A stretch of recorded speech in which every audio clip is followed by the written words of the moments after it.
누구든지 목마르거든 이라는 제목으로 하나님의 말씀이 선포되어졌을 때 우리 주님께서 우리에게 예배해 놓으신 그 은혜의 축복을 온전히 받아 누리시고 이제 우리 마음속에 있는 그 영혼의 갈증은 다 해결되어지고 온전히 아버지 하나님께 영광의 영광을 올려드리는 믿음의 백성들이 다 되시기를 주님의 이름으로 축복드립니다. 우리 좌우에 계신 분에게 이렇게 인사하며 나가기를 원합니다. 예수님 만나셨습니까? 꼭 예수님 만나세요. 인생이 바뀝니다. 여러분, 예수님 만나셨습니까? 이렇게 아멘이 적어요. 예수님 만나셨습니까? 예수님 만나야 됩니다. 예수님 만나면 인생이 바뀌는 거예요.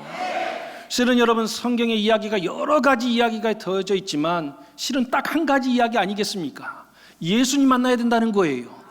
예수님 만났더니 그 인생이 변화가 되더라는 것입니다. 여러분, 이 시간에도 우리 예수님께서 우리를 만나시기 위하여 이 자리에 오신 줄로 믿습니다. 오셔가지고 저 목사의 얼굴이 어떻게 생겼나, 오늘 설교 잘하나 못하나, 여러분 그런 거 아무 소용이 없어. 여러분, 예수님 만나게 되어지면 여러분 인생이 바뀌게 될 줄로 믿습니다. 그 바뀌는 역사가 우리 가운데 일어나시기를 주님의 이름으로 축복을 드립니다. 제가 큰은혜 교회에 있었을 때 그 담임 목사님께서 군대 이야기를 종종 하셨습니다. 그 군대 이야기 가운데 특별히 어떤 이야기를 자주 하셨는가? 바로 이곳의 이야기를 자주 하셨어요. 저기가 어디일까? 돈산 훈련원입니다. 그 6주간 훈련을 받으면서 얼마나 열심히 훈련을 하셨는지, 이 목사님은 뭘 하게 되어지면 진짜 열심히 하시는 목사님이시거든요. 그래서 열심히 했더니 최우수 훈련병이 되었다는 것입니다. 최우수 훈련병이 되어지면 이제 퇴소식이 되어졌을 때에 단상에 올라와서 막 소감을 발표하고 그러니 얼마나 영광이 되겠습니까? 그래서 퇴소식이 되는 그날에 이제 단상에 올라가서 소감문을 발표하려고 하는 그때에, 여러분 지금도 그러겠지만 퇴소식이 있게 되어지면 가족 친지들을 다 불러 모으고 막 그러지 않습니까? 제 친구 가운데 인도네시아에서 선교를 하고 있는 선교사님이 계시는데 아들이 논산에 입소를 하게 되어서 퇴소식이 되니까 인도네시아에서도 오더라고요. 그런데 아들이 이제 군대에 가서 이제 퇴소식을 하게 되어지니까 많은 사람들이 몰리게 되지 않겠습니까? 엄마, 아빠, 동생, 애인 이렇게만 해도 여러분 정말 많은 사람이 하는데, 지금은 몇 명이 동기로 이렇게 입소를 하는지 모르겠지만 1990년도에는 한 기수에 3,000명씩 입소를 하게 되어졌습니다. 3,000명이 입소하고 엄마, 아빠, 동생, 애인까지 오게 되어지면 몇 명이 하객으로 오는 게 되는 것입니까? 12,000명이 모이게 되는 거예요. 그러다 보니까 얼마나 혼잡하겠습니까? 지금이야 시스템이 잘 돼 있어서 뭐 아들이 몇 소대 어디 줄에 있다라고 하는 거 다 알려줘서 금방 찾아갈 수 있게 하는데, 예전에는 그런 시스템이 없었어요. 그래서 그냥 퇴소식 날짜만 딸랑 통보만 해준단 말이에요. 그러다 보니까 왕왕 이런 일이 있었다는 거예요. 왔는데 자기 아들을 못 찾아, 자기 엄마를 못 찾는 그런 일들이 있었다는 것입니다. 지금이야 만나서 뭐 밖에 나가가지고 식사도 하고 뭐 외박도 있고 뭐 이렇게 한다고 하지만 이전에는 그렇지를 않았어요. 퇴소식을 하고 한두 시간 딱 시간 정해주면 밖으로 나가서 식사를 할 수가 없으니까 어느 좋은 자리 뭐 빈 자리 있으면 돗자리 깔고 거기서 싸온 음식 가지고 나눠 먹고 헤어지고 막 그렇게 되지 않았습니까? 그런데 퇴소식이 되어져서 부모님이 찾아오는데 얼굴 못 보고 그냥 헤어지면 얼마나 그냥 마음에서 눈물이 나고 막 그러겠습니까? 그런데 가만히 자기를 생각해 보니까 이 3,000명 들어올 때야 막 각자 다른 모습이었겠지만 지금은 똑같은 군복을 딱 입고 줄을 서 가지고 딱 서 있게 되어지고, 6주 동안 훈련받다 보니까 얼굴이 다 까무잡잡하게 지게 되고 머리 스타일들은 다 깎아머리가 되어져 있으니까 그 사람이 그 사람 같고 이 사람이 저 사람 같은데 우리 엄마 아빠가 나를 어떻게 찾을 것인가, 이런 생각이 들더라는 거예요. 그러면서 문득 드는 생각이 무엇인가? 엄마 아빠가 나를 못 찾으면 내가 찾으면 되지. 특별히 내가 단상에 올라가게 되어지니까 그 짧은 시간에 곁눈질하면서 엄마 아빠가 어디 계신지 자기가 한눈에 알아봐가지고 내가 찾아가리라 이렇게 생각을 했다는 것입니다. 그래서 시간이 되어져서 이제 단상에 올라가서 이제 소감문을 말하려고 하면서 있었던 이 12,000명 수만 명에 해당되는 그 사람들을 살펴보면서 그 속에 우리 엄마 아빠가 어디 있는가 봤더니 이게 웬일입니까? 찾을 수가 없더라는 거예요. 얼마나 사람들이 많은지 얼굴이 그냥 콩알만하게 보이니까 구별해낼 수가 없더라는 것입니다. 그런데 어떻게 해요? 앞에 나가서 이제 소감문을 말해야 되니까 앞에 나가서 소서절을 했다는 것입니다. 존경하는 연대장님 하면서 소감문을 쫙 이야기하려고 하는데 어디선가 엄청난 큰 소리가 들리더라는 거예요. 어떤 소리가 들리는가? 내 아들이다! 막 그러더라는 거예요. 그러니까 또 옆에서 웬 남자 이야기가 들리는데 가만 들어보니까 아버지 목소리예요. 어디? 저기 앞에서 소감문한 저 사람이 네 아들이다! 하면서 소리를 외치더라는 거예요. 그러면서 이 엄숙하고 근엄하게 치러질 이 수료 퇴소식이 갑자기 웃음바다가 되었다는 것입니다. 여러분, 아들은 부모님을 못 찾을 수가 있어요. 그런데 어떻게 되어지는가? 아버지는 그 아들을 찾아내더라는 것입니다. 여러분, 이 지구상 위에 지금 몇 명의 사람들이 살고 있는가? 80억 명이 넘는다는 거예요. 이 80억 명 가운데 우리 하나님께서 나를 알아보시기나 하는 것일까? 이렇게 예배드리는 지금 이 순간에도 수백 명이 예배를 드리고 있는데 이런 수백 명 가운데 과연 하나님께서 나를 알아보시기나 하실까? 여러분, 그런 걱정은 할 필요가 없더라는 것입니다. 우리는 알아보지 못한다 할지라도 살아계신 하나님 아버지께서 우리를 온전히 알아봐 주시는 줄로 믿습니다. 얼굴만 알아보는 것이 아니에요. 우리의 심령까지 다 꿰뚫어 보셔서 이 세상 가운데 어떠한 마음으로 이 자리에 앉아 있는지 우리 주님께서 다 온전히 꿰뚫어 보고 계시더라는 거예요. 그러면서 우리를 보듬어 안아 주시고 위로해 주시고 여러분 우리를 다시 회복시켜 주시는 줄로 믿습니다. 여러분, 이 자리에 함께하고 계신 우리 아버지 하나님의 그 놀라운 은혜를 온전히 경험하여서 우리도 하나님 헷갈리지 아니하고 온전히 알아보는 저와 여러분 되시기를 주님의 이름으로 축복을 드립니다. 오늘 말씀입니다. 우리 37절 말씀 우리 같이 받도록 하겠습니다. 시작.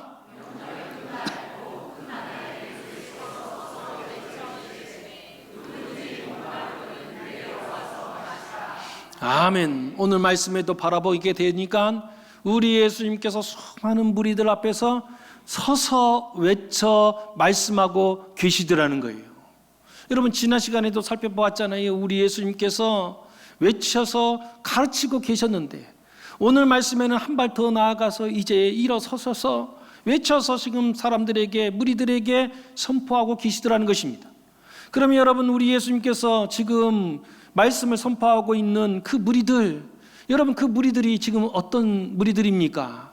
예수님께서 기적을 베풀어 주셔서 너무 감사해서 우리 예수님께 감사하고 찬양하고 영광을 올려드리는 그런 무리들이었습니까? 아니라고 말씀을 드렸지요. 지금 예수님 앞에 서 있는 그 무리들이 어떤 무리들이었습니까? 예수님을 잡아 죽이려고 찾고 찾았던 사람들이라는 거예요. 여러분, 우리 예수님께서요, 그럼에도 불구하고 자기를 죽이려고 하는 무리들이 가득하다는 것을 알면도 불구하고 친히 성전까지 찾아가셔서 이 천국 말씀을 지금 증언하고 있는데 그 들었던 무리들이 뭐라고 반응했습니까? 야, 기가 막힌 말씀입니다. 이렇게 반응합니까? 아니요. 지난 시간 살펴보았잖아요. 사람들이 뭐라고 이야기합니까? 이 사람 귀신 들렸네 라고 하면서 오히려 예수님을 비아냥거리고 저 헛소리하는 거 봐라, 저 귀신 들린 사람이다 하면서 오히려 예수님을 향하여서 비아냥거리고 있더라는 것입니다. 지금 주변에는 다 예수님을 향하여서 잡아 죽이려고 하는 분노에 찬 사람들이 있고 예수님 말씀하였을 때 오히려 비아냥거리고 힐쭉힐쭉거리는 손가락질하는 사람들이 가득하였던 그 사람들을 향하여서 오늘도 우리 예수님께서 서서 말씀을 외치시고 계시더라는 것입니다. 여러분, 지금의 상황이, 여러분 지금 우리 교회들이 처해져 있는 상황이 이와 같다라는 생각을 하게 되어집니다.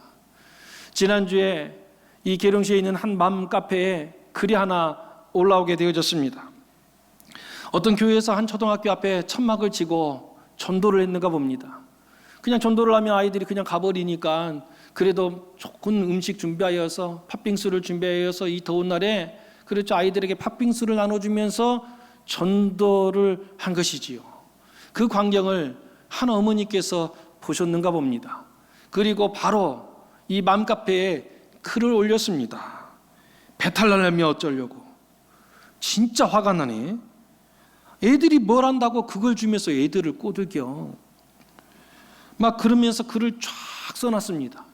그랬더니 여러분, 계룡시에 있는 어머니들이 득달같이 댓글을 달기 시작을 합니다. 그러게요, 저희 딸도 뭔가 찝찝해서 안 받았다고 하더라고요. 아이가 줄 서서 받아 먹을까 봐 걱정되네요. 본인들이나 열심히 믿지 왜 아무것도 모르는 아이들에게 학교 앞에서 저런 행동하는 것 불법 아니에요? 신고해야 되지 하면서 온갖 이야기들이 그냥 댓글로 슉 달려들더라는 거예요. 여러분, 지금 교회가 이제는 사람들에게 손가락질 받는 그런 모습을 넘어서 이제는 교회가 혐오의 대상이 돼버리고 말았습니다. 교회에서 뭘 나눠주면 혹시 그거 먹고 탈나면 어떡해? 괜히 그거 받아가지고 우리 아이들 이상하게 되면 어떡해? 하면서 마치 예전 서울 한 복판에 그렇죠, 마약을 담는 어떤 음료수를 나눠주었더니 그것을 받아먹고 막 꼬꾸라지는 아이들이 있어서 그런 걱정이 있어서 그런지는 모르지만 여러분, 교회가 그 교회가 이름 없는 교회도 아니고 이 계룡시 안에서 오랫동안 터전을 잡고 그렇죠, 그런 교회가 지금 자기의 교회 이름을 걸고 하나님의 이름을 걸고 지금 음식을 나눠주는데 여러분, 그 속에다가 뭘 집어넣겠습니까? 여러분, 그 속에 배탈나는 그 음식을 나눠주겠습니까? 그런데 지금 세상 사람들이 이제 교회를 싫어하다 못해서 이제는 혐오하게 되어지고 교회에서 나눠주면 찝찝하다 그러고 그거 불법이라 그러고 당장 경찰에 신고해야 된다. 교무실로 그냥 전화가 막 계속 가니까 선생님들이 막 뛰쳐나와서 빨리 철수하라고 하는 이런 지경까지 놓이게 되었습니다. 그도 그럴 것이 코로나 이후에 이런 모습이 두드러지게 되어졌지요. 실은 여러분, 코로나의 그 기간 동안에 우리 교회들의 민낯이 드러났습니다. 방역당국에 온전히 도와주지도 아니하고 안하무인격이고 앞뒤 꽝꽝 막혀 있는 그런 모습들을 세상에 그대로 노출하고 말았습니다.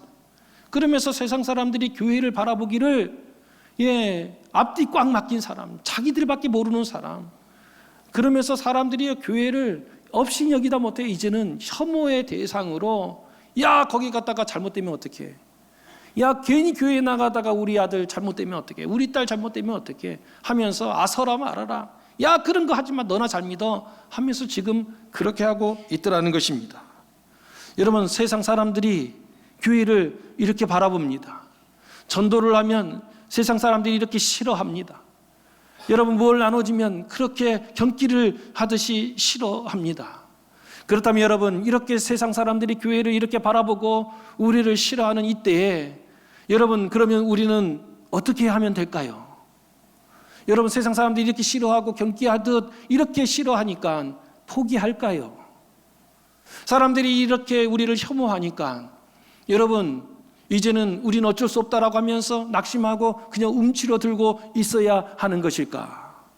여러분, 이러한 질문이 있었을 때 우리 믿음의 사람들, 진짜 믿음의 사람들은 항상 떠오르는 질문이 있어야 된다라고 말씀을 드렸습니다. 그 질문이 무엇입니까? 이런 상황이라면, 이런 상황 속에서 우리 예수님이라면 어떻게 하실까? 우리 예수님이라면 이런 상황 속에서 어떻게 하실까? 이 질문을 던져야 하는 것이지요. 여러분, 세상 사람들이 다 이렇게 싫어하고 혐오하는 이 순간에도 우리는 전도를 해야 하는 것일까?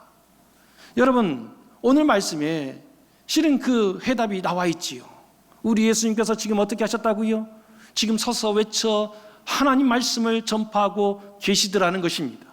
그 사람들이 어떤 사람들입니까? 여러분 지금 한국교회가 처해져 있던 이 상황보다 더 여러분 엄중한 상황이지요. 사람들이 예수님을 잡아 죽이려고 했던 그런 상황이란 말이에요. 사람들이 예수님이 말씀을 증거하였을 때 미쳤다라고 말하고 귀신 들렸다라고 이야기하면서 손가락질하며 삐죽삐죽 웃던 바로 그런 상황이었다는 거예요. 그럼에도 불구하고 우리 예수님께서 사람들이 나 잡아 죽이려고 하니까, 사람들이 내 이야기를 듣고 귀신 들렸다고 이야기하니까 어쩔 수 없지 하면서 여러분 입을 꼭 다물고 주저앉아 있었느냐? 그렇게 하지 아니하시고 오늘 말씀에 걸어보니까 우리 예수님께서 어떻게 하셨다고요? 예, 서서 외쳐 말씀을 가르치시더라는 것입니다. 오늘 말씀은 그런 것이 아니, 28절 말씀에도 우리 예수님께서 성전에서 가르치시며 외쳐 이르시되, 14절 말씀에도 우리 예수께서 성전에 올라가사 가르치시니. 여러분 우리 예수님께서는 이런 상황임에도 불구하고 성전에 올라갔다는 거예요.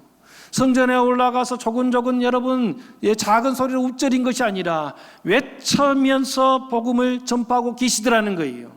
그냥 앉아서 외친 것이 아니라 사람들이 다 주목해서 바라볼 수 있도록 일어서서 하나님의 말씀을 외치며 말씀하고 계시더라는 것입니다. 여러분 왜 그러셨을까? 그러면 왜 우리 예수님께서 그러하셨을까? 여러분 우리 예수님께서 입을 다무시면 여러분 그 땅에 있는 그 무리들이 어디서 천국 복음의 제대로 된 말씀을 들을 수 있겠습니까? 마찬가지지요. 여러분 세상 사람들이 교회를 싫어하고 믿음의 사람들을 싫어하고 이렇게 전도하는 소리를 싫어한다 할지라도 우리가 입술을 다물면 저 밖에 저 인생들은 어디서 하나님 말씀을 들을 수 있겠다는 것입니까? 여러분 우리의 믿음의 사람들이, 여러분 우리가 입술을 다물면 저 죽어가는 영혼들, 자기들이 지금 불구덩이로 들어가는 줄도 모르고 저렇게 지금 이 세상에서 좋아하면서 희익거리며 살고 있는 저 안타까운 영혼들, 여러분 누가 주님께 저 천국으로 인도할 수 있겠습니까? 우리 예수님께서 일어서셔서 복음을 전파했다면 여러분 예수님 믿는 우리들 또한 예수님 닮아서 여러분 천국 복음을 전파해야 될 줄로 믿습니다. 복음을 전파하면 그 속에 역사가 일어나게 될 줄로 믿습니다. 오늘 말씀 우리 37절 말씀 다시 한 번 더 받들어 읽겠습니다. 시작.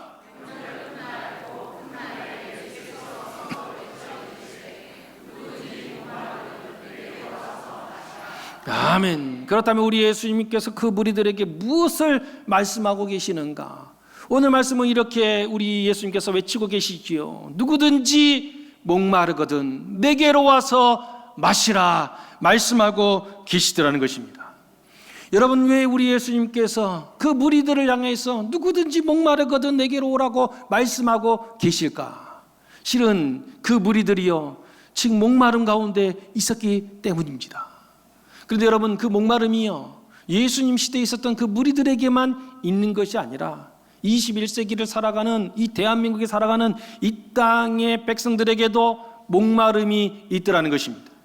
비록 물질의 풍요는 여러분 누리고 있을지 모르지만 물질의 풍요 뒤속에 정신의 피폐함들이 여러분 이 자리 잡고 있더라는 것입니다. 저는 90년대 대학을 다니면서 2000년이 넘게 되어지면 이 땅 가운데 사라질 것이 몇 가지가 있다라고 생각을 했습니다. 그 중에 한 가지가 무엇인가? 여러분 점쟁이들이 사라질 거라고 생각했어요. 무당들이 사라질 거라고 생각을 했습니다. 왜요? 과학이 이렇게 발전하고 합리적 사고를 하는 이런 사람들이 넘쳐나는데 어떻게 무당이, 점쟁이들이 설 자리가 있을까 이렇게 생각했는데 이게 웬일입니까? 여러분 21세기에도 여전히 무당이 있고 점쟁이가 있더라는 거예요.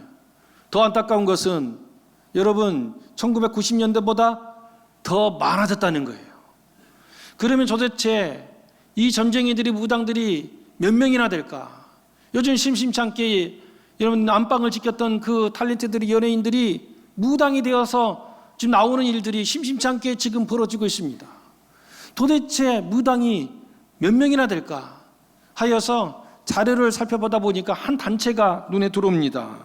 경천신명회. 이게 무슨 단체인가 봤더니 이 무당들이 만든 모임이라는 거예요. 경천신명회. 그러면 여기에 경천신명회에 가입되어져 있는 회원이 몇 명인가? 40만 명이라는 거예요. 그런데 여러분, 회원으로 가입한 사람이 40만 명이고 가입하지 않고 활동하고 있는 사람들까지 하면 추산 몇 명인가? 100만 명이다. 이렇게 이야기를 합니다. 여러분, 100만 명 작은 인원일까요? 많은 인원일까요?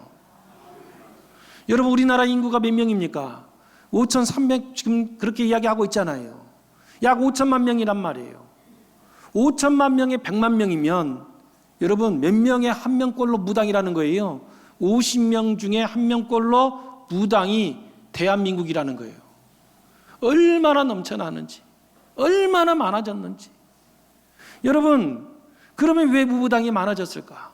왜 점집들이 이렇게 많아지고 있는 것일까? 찾는 사람들이 많으니까.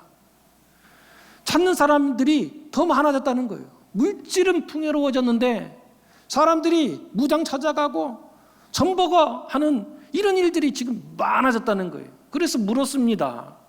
도대체 왜 무당을 찾아가고 점쟁이를 찾아갑니까? 라고 물었더니 하나같이 이야기를 합니다. 불안해서요. 답답했어요. 불안하다는 거예요. 여러분, 우리나라가 또 가지고 있는 세계 1등이 하나 있습니다. 그것이 무엇인가? 술입니다. 여러분, 우리나라 사람들이 술을 얼마나 많이 마시는지 모릅니다. 세계 1등이랍니다.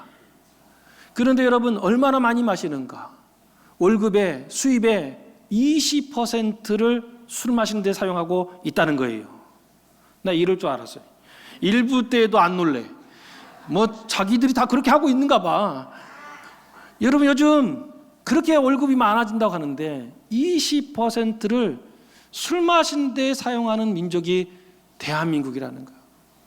여러분, 왜 그러면 술을 마시는가? 아니, 이렇게 경제가 어려워서 뭐 가게가 돈이 없어서 쩔쩔맨다고 하는데, 아니 그 돈을 갖다가 술 마시는데 왜 다 쓰는가? 그래서 술 마시는 사람들에게 왜 술 마시냐라고 물었더니 하나같이 또 이렇게 이야기해요.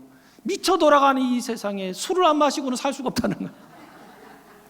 예, 그러면서 술을 안 마시고는 제정신으로 살아갈 수 없다는 것입니다. 한국 사람들이 또 빠져드는 것이 있어요. 도박에 빠져들고 있습니다. 왜 사람들이 도박에 이렇게 빠져드는 것일까? 그 이유에 대해서 러시아의 대문호였던 도스토옙스키가 이 도박에 대해서 이야기해 놓은 글이 있어요. 그 글을 바라보니까 이 도스토옙스키가 질문을 했다는 거예요. 왜 사람들이 도박을 할까? 흔히 우리가 생각하기엔 돈 때문에 도박한다라고 생각하잖아요. 일확천금을 위하여서. 그래서 정말 돈 때문에 그럴까? 그래서 도박에 빠진 사람에게 그 사람에게 돈을 줬다는 거예요. 돈 때문에 도박을 한다면 여러분, 이제 돈이 생겼으니까 도박을 끊어야 되잖아요. 그런데 놀랍게도 그 돈을 받은 이후에 도박을 끊는 것이 아니라 또 어디를 찾아가요? 또 도박장을 찾아가더라는 거예요. 그러면서 이 도스토옙스키가 결론을 내려요. 도박을 하는 이유는 돈 때문이 아니더라. 도박을 하는 궁극적인 이유는 무엇인가? 우리 안에 있는 깊은 목마름 때문이다. 이렇게 이야기를 합니다. 여러분, 사람들이요, 이 목마름을 해결하기 위하여서 무당을 찾아가고 술을 마시고 도박에 빠져드는데 이제는 그것 가지고는 안 되는가 봐요. 한국 전체에 지금 깊숙하게 뿌리 내리는 것이 무엇인가? 마약이 들어오고 있어요. 마약이 너무 일상화가 되어버렸어요. 사람들이요, 이 영혼의 이 갈증, 이 두려움을 해결해 보려고 이제 마약까지 손을 대고 있더라는 것입니다. 그렇다면 여러분, 술을 마시면 우리의 그 목마름이 해결이 됩니까? 여러분, 열심히 가서 도박하면 우리 영혼의 목마름이 해결되냔 말이에요. 여러분, 도박에 마약을 하면 그 목마름이 해결이 되느냐? 아니요. 하면 할수록 더욱더 그 인생은 피폐해지고 그 영혼은 망가져버리고 말더라는 것입니다. 이런 모습들, 영혼의 이 갈증, 이 목마름을 해결하기 위하여서 사방으로 지금 그 해결을 찾기 위해서 헤매는 그 모습, 하나님께서요 이미 아셨어요. 그래서 아모스 선지자를 통해서 이런 말씀으로 우리에게 이미 말씀하여 주셨습니다. 아모스 8장 12절 13절 말씀입니다. 우리 같이 받들었습니다. 시작.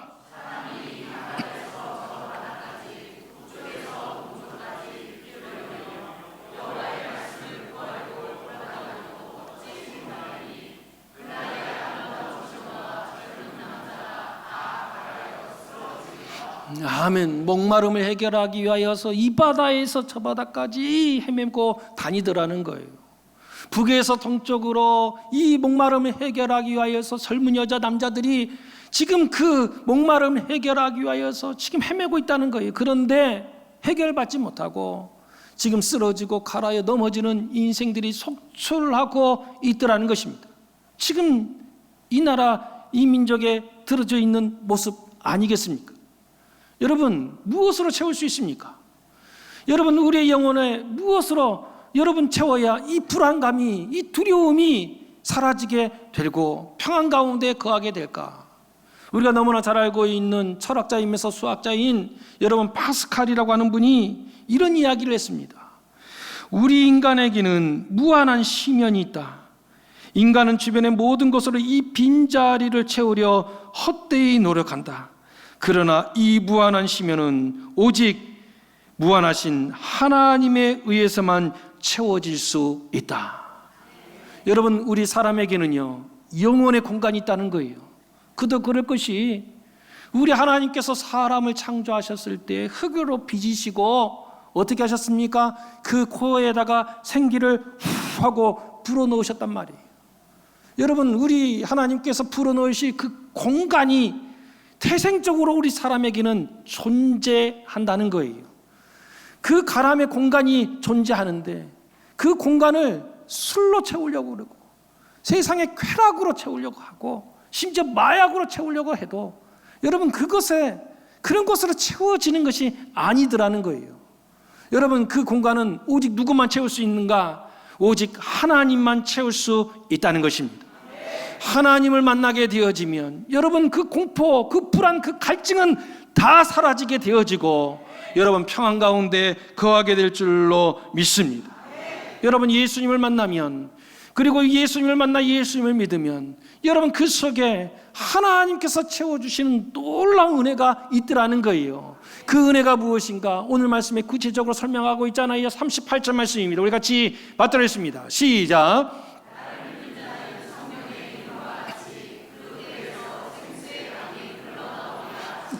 아멘. 그 배에서 생수의 강이 흘러나오겠다는 거예요. 여러분, 그 생수의 강이 그러면 누구에게 흘러나오게 되어지는가? 오늘 분명하게 이야기합니다. 나를 믿는 자는, 예수님을 만나 예수님을 믿는 자에게 그 배에서 생수의 강이 흐르는 놀라운 은혜 축복이 임하게 될 줄로 믿습니다. 여러분, 혹시 이 사람을 아시는지 모르겠어요.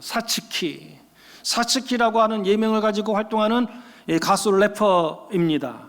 이 사츠키가 고등 래퍼라고 하는 프로그램에 나와서 우수한 성적을 내면서 이름을 알리게 되어졌지요. 이름을 알리게 되어지니까 주변에 있는 사람들이 손을 내밀지 않습니까? 같이 작업하자. 그래서 나랑 같이 음반 내자. 막 그렇게 말하는 손길들이 일어나지 않겠습니까? 친한 오빠가 있었다는 거예요. 작업실을 가지고 있는. 그래서 이름이 알려지게 되어지니까 그 오빠가 손을 내밀었다는 거예요. 그래서 그 오빠를 찾아갔다는 거예요. 작업실이 있고 작업을 하니까. 그런데 가보니까 거기에 다른 사람들도 있었는데 하나같이 손에 뭔가를 들고 있더라는 그 은박지 같은 것을. 그러면서 다 행복한 모습을 하면서 이야기하더라는 거예요. 너도 이거 한번 해보라고. 그러니까 이 친구가 나는 그런 거 싫어해요. 아이, 그러지 말고 이거 하면 걱정 근심이 다 사라져 하면서 자기들이 쭉 하더니 자기 코에다가 후 불더라는 거예요. 그러면서 자기도 모르는 사이에 그것이 자기 호흡으로 들어와 버려서 알고 봤더니 그것이 무엇인가? 보니까 펜타닐이라고 하는, 여러분, 마약 중에서도 가장 중독성이 심한 마약, 그 마약을 자기에게 주었다는 거예요. 그런데 그 짧은 순간에 그것을 들이마셨을 뿐인데 자기가 취해버린 거예요. 마약에 지금 손길이 들어와서 자기도 모르는 사이에 또 마약을 찾는 그런 인생이 되어버렸다는 거예요. 그래서 이것을 마약을 어떻게 끊을 수 있을까 막 노력을 하고 몸부림쳐도 잘 안 되면서 그래도 몸부림을 치고 있었는데, 그것을 알았는지 친한 언니분이, 자취하는 언니가 자기를 부르더라는 거예요. 그러면서 들어와서 자기랑 한참 밤새워서 이야기를 했다는 거예요. 자기가 지금 마약으로 고통당하고 하는 그런 모든 이야기가 허심탄회하게 이야기할 수 있는 그 언니, 그리고 또 자기를 위로해 주듯이 그런 말하는 그 언니 믿고 이야기를 했다는 거예요.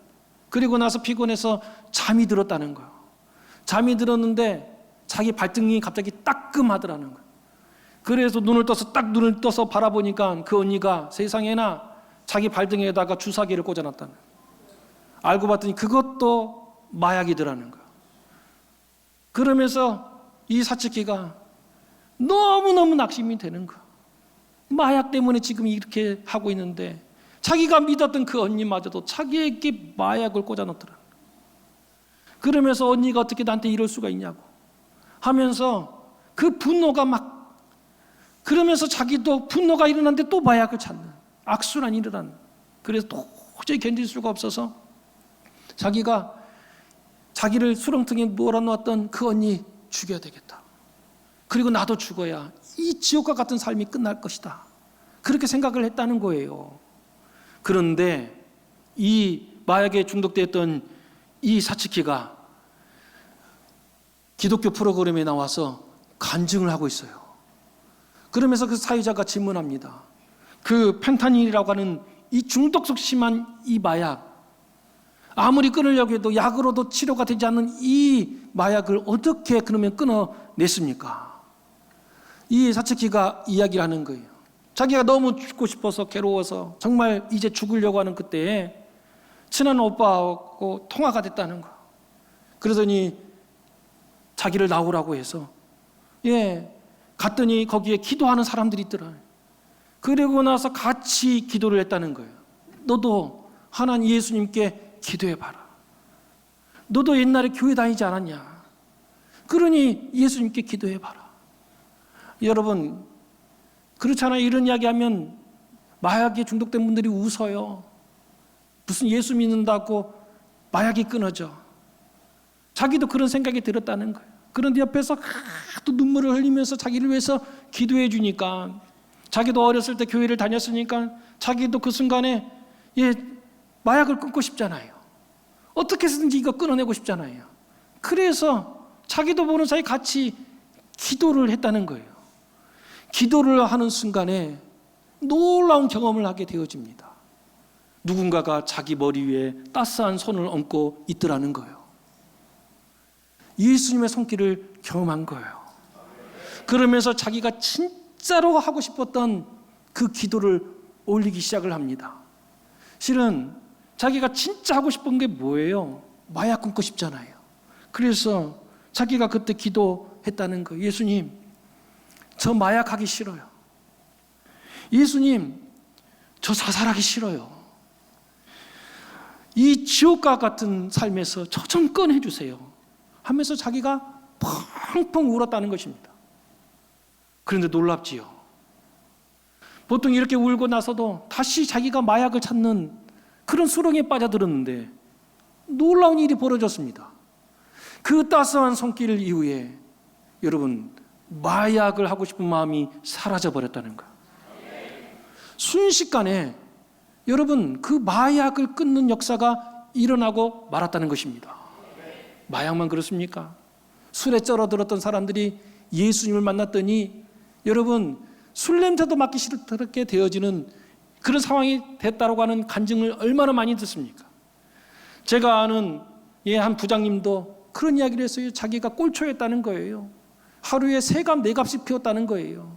그런데 예수님을 만나게 되어지고 예수님의 은혜를 체험하게 되어지니까, 이야, 사람들이 담배를 피우는데 그 냄새가 그렇게 역겹게 맡아지더라는 거예요. 그래서 그날부터 담배도 딱 끊어버렸다는 거예요. 여러분, 예수님을 진짜 만나고 예수님이 믿어지면은요, 역사가 일어나는 것입니다. 여러분, 술, 담배, 마약, 아니 그보다 더 심한 것이라 할지라도 예수님을 만나 예수님을 믿으면 끊어지는 역사가 일어나는 것입니다. 실은 여러분, 이 7장 38절의 말씀은 저의 신앙 고백이기도 해요. 제가 여러 차례 말씀드렸잖아요. 저는 목사에 대한 꿈이 없었어요. 저는 오직 수학 선생님 되는 것, 그 꿈만 바라보고 살았던 사람입니다. 그런데 저에게 병이 생겼다고 그랬잖아요. 병원에 가봐도 나을 길이 없고 알 수도 없어. 그래서 어떻게 해야 되는가, 고등학교 1학년 때부터 하나님께 기도해요. 정말 기도했어요. 정말 하루도 빠짐없이 하나님께 얼마나 기도했는지, 저 좀 고쳐주세요. 병원에서는 못 고친대. 저 좀 고쳐주세요.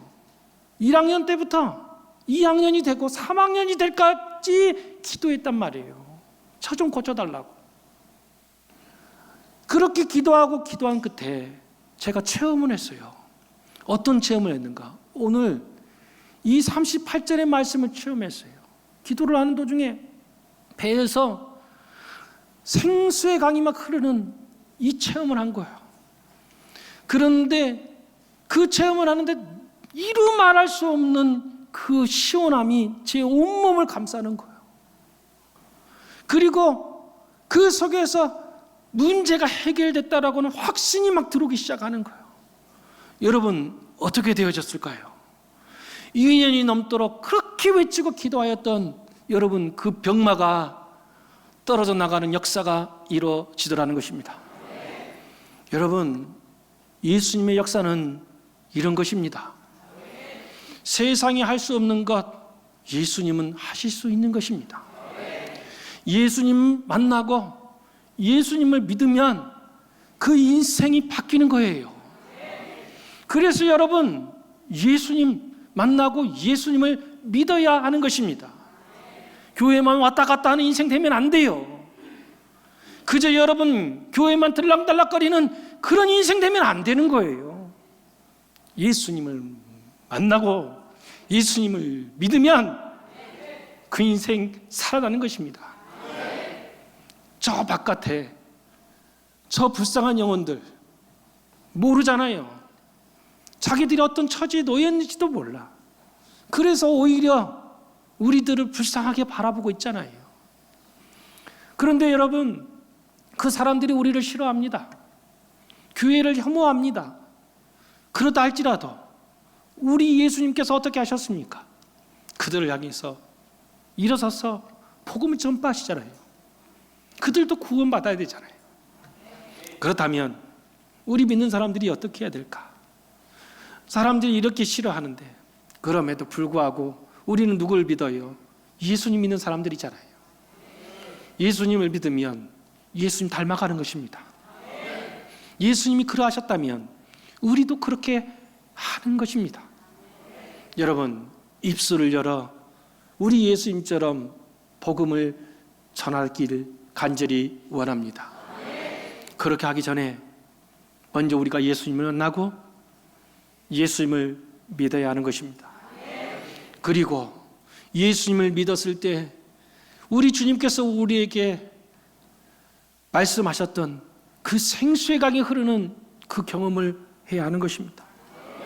그래서 여러분, 힘써 전하여서 저 안타깝게 죽어가는 저 영혼들, 그들도 주께로 인도하고 그들도 예수님 믿어서 그들도 천국 백성 되어지는 이 아름다운 모습들을 온전히 경험하는 저와 여러분 되시기를 주님의 이름으로 축복드립니다.